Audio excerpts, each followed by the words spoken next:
Mr. Mbuli, what we have done, once we received these fixtures, we have also shared them with the special member. Of course, we'll engage them, but you know that when it comes to FIFA weeks, it's non-negotiable. The association will get the first priority, but we'll engage with them and hear what their needs are. But we are sticking to 13, and the plan is to have, of course, 2 friendlies, which will include also the Nelson Mandela Challenge. I've asked the coach to put his plan in place.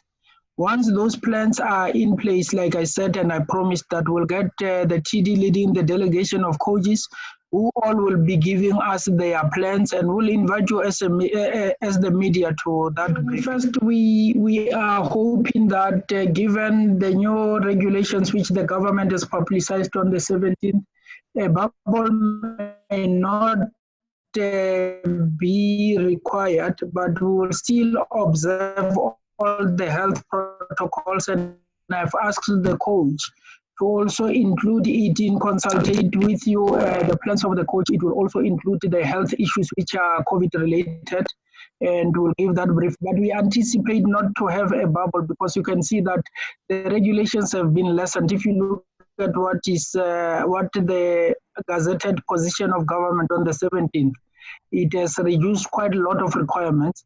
But of course, we still have a duty to observe all the COVID-related health protocols. Currently, where we are sitting, as you have already alluded, Mr. Mutwahaye, about the pandemic, which has it has its own pattern of changing.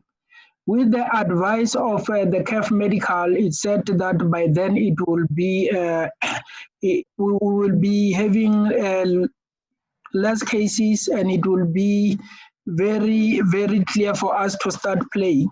But what we are doing, we are not resting on our laurels. We have asked our doctor to check, and we'll involve other people to check. And of course, what needs to be done when those games comes, we'll do that. And of course, if the borders are still closed by then, of course, we'll go back to CAF if we face problem with players traveling, to ask for further postponement. This, remember, it is done after the study which was done by the medical experts, who are saying by October they anticipate that there will be somewhere back to a bit of normality. Mr. Velile, I met with the coach today in the morning, and I've asked him to give us a plan so that from Monday we can then start engaging them. And remember, I gave you a commitment that immediately the plans are ready for all the national teams.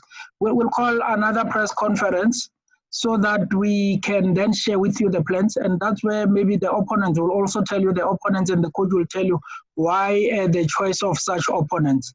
But that's a process which has already started. He will give me a report on Monday. Then we'll start talking to the opponents. National Women's League and Sasol League is concerned, we have already put a position that they will start in January, because those leagues have completed and they've not started. We should be inviting you next week where we'll be giving prizes for our National Women's League, and we'll communicate the dates of their resumption. And as far as the finances are concerned, I said last year, this time we were preparing to report a loss of around 93 million rands.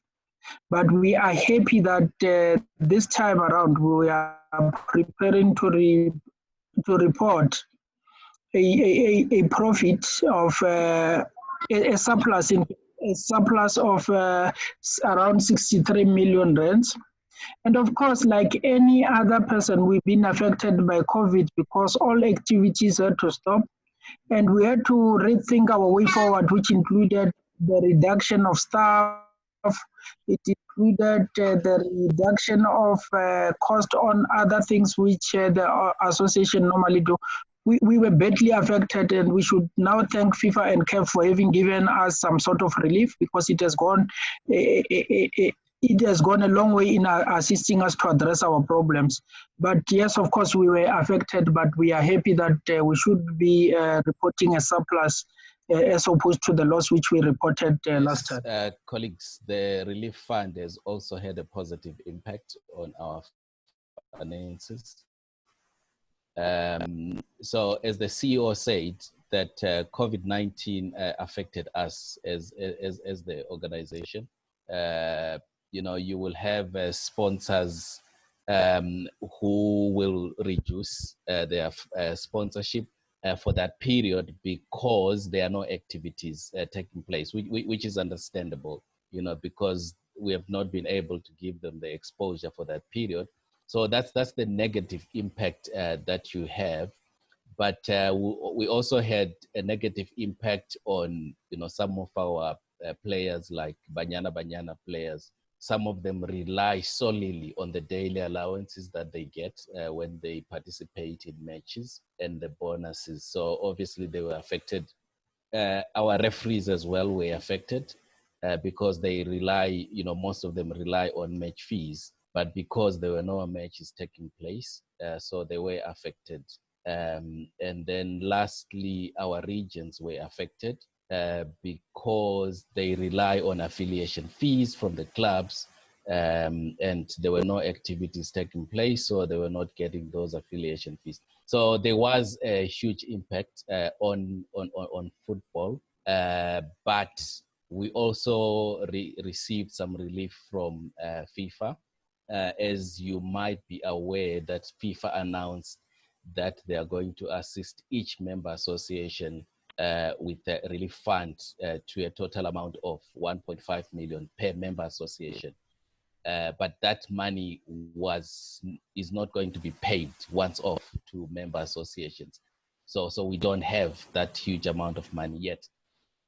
So that money is broken into three components. The first one is women's football. Thank you, CEO. Thanks, Mr. Tree. Thank you, CFO. Thank you, CEO. Any other question, guys, before we close this briefing? I think I can In the go. absence of I think I can go. Yes. CEO, you mentioned something about members, the action you'll be taking against certain members. Can you expand on that? And who are these members? Currently, we don't have names. We are just saying ill discipline, which will result in the image of the association being brought into disrepute, will not go unpunished. We have seen concerted effort of discrediting the association on the media space and in many platforms. So we are just saying to our members who are involved in those kind of acts that we will apply our statutes. And of course, where it needs us to send them legal letters, we'll do so to protect the image of the association. Does this include the reported complaint at FIFA Ethics Committee? Look, in terms of that, if there is a reported FIFA will come back to us. Where unfortunately we have not yet received anything from FIFA. We cannot say whether it exists or not, but those are internal remedies which people can do. But what we are saying is that people need, when you join SAFA, SAFA is a voluntary association. When you join it, you say, I will abide by its constitution. It's not that the constitution is made after you have joined. So we are saying members needs to be compliant with that constitution which they joined SAFA under. And also our regions, we are saying to our regions, we need to ensure that we conduct ourselves in terms of the constitution. And of course, there are third parties who we do not have jurisdiction over, who continuously makes a bad remark with the intention of bringing the name and the brand of the association into disrepute. We are saying to them, we will be taking legal action against them. And once we do that, we'll tell you as the media that now we have acted against this person. Thank you, CEO. Thank you, CFO. Once again, thank you, ladies and gentlemen, for coming. No, I just wanted a final question on this. Yes. On this point, CEO, are you not worried that others will see SAFA being intolerant from people practicing their democratic right of challenging matters when they feel maybe that there's something that needs to be challenged, and even those who will be feeling that they are following due processes? Well, we are saying we are opening for a due process, and I'm sure you know that SAFA is one of those associations where you have an independent judicial process. You're not happy, you lodge a dispute, you're not happy, you can go to arbitration where we have a group of senior counsels, not SAFA senior counsels, independent. So we are saying explore those. Again, on the question of democracy and freedom, once your freedom impedes on my rights, it's no longer a freedom. So once you want to raise something which you have evidence to it. Because for some times we have said with people who just come to the media and raise issues which deals with our image. But when you go to them, there is nothing which they give as an evidence. Remember that the burden of proof is always on who alleges. So we are saying, if you allege, give us proof. And if you are within our structures, follow the right procedures. Simple as that. We are not intimidating anyone. We are not impeding on anyone's freedom. But we are saying, as far as there is freedom, it comes with responsibilities, because if we don't exercise that responsibility, tomorrow people will know Velile as a crook, whereas I don't even have evidence that we are a crook. So we'll protect our rights where evidence is not produced. Where evidence is produced, we will allow the due process to take its course. Okay.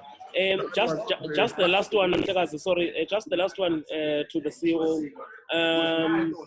Because I asked you a question earlier, I'm not sure if we addressed it. I've had reports of possible COSAFA seniors, and I see that you are planning 2 friendlies. So does that mean maybe you would be using your under 23 to give them some game time in the COSAFA if it does happen? Well, if it happens, we'll take a tune from our national coach. That's part of the possibilities looking around. But like I said, Mhlakazi, if you give us time, we'll have all the coaches. Then we'll ask them all these questions. They will be presenting their final plans.